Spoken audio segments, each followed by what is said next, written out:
teacher na nag-live, na nermo ng live sa TikTok. Anong una yung nag-reaction na napanood nyo yun? And anong paliwanag sa inyo ng teacher?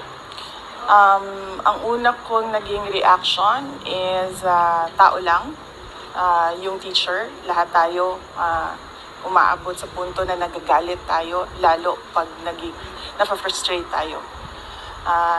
This is especially true sa mga teachers dahil ang mga teachers natin hindi lang isa na tao yung kausap nila. Ang isang klase ay merong from 25 to 45, sometimes 55 students.